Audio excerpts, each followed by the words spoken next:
হঠাৎ করেই অপু বিশ্বাসের গুলশানের বাড়িতে হাজির হলেন ঢালিউড সুপারস্টার শাকিব খান। দীর্ঘদিনের ব্যস্ততার পর অপু বিশ্বাস ও তার বড় ছেলে আব্রাহাম খান জয়ের সাথে সময় কাটাতে দেখা যায় এই সুপারস্টারকে। জানা যায় নিজের প্রথম স্ত্রী এবং প্রথম সন্তানকে দেখার জন্য অপুর বাসায় যান শাকিব খান। অপু বলে, শাকিব খানের বড় ছেলে আব্রাহাম খান জয় শাকিব খানের খুব প্রিয় সন্তান। যতই ব্যস্ততা থাকুক না কেন সন্তানদের প্রতি বরাবরই দায়িত্বশীল এই সুপারস্টার। দীর্ঘদিন পর ছেলের সাথে দেখা করতে গিয়ে ছেলের জন্য নিয়ে যায় বেশ কিছু দামি উপহার ও খেলনা। বাবা ছেলের এই আনন্দময় মুহূর্তটা ছিল বেশ আবেগঘন। এই বিষয়ে অপু বিশ্বাস বলে, শাকিব নিজের সন্তানদের প্রতি খুবই দায়িত্বশীল।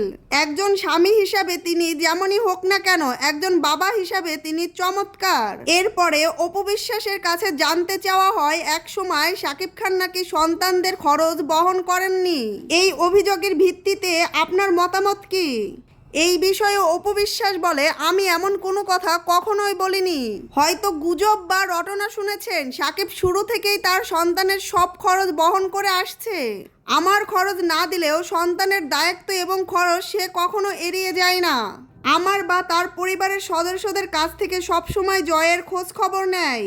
তিনি আরো বলেন, আজও সে তার সন্তানকেই শুধু দেখতে এসেছিল, আর যাওয়ার সময় সে তার সন্তানকে বেশ কিছু টাকাও দিয়ে গেছে।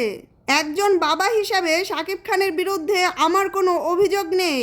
শাকিব খান এবং জয় দুজন দুজনকেই খুব পরিমাণে ভালোবাসে। দুজন সবসময় দুজনকে মিস করে। আর জয়ের জন্যও শাকিব খান পাগল, সবসময় জয়ের খোঁজ খবর নেয়।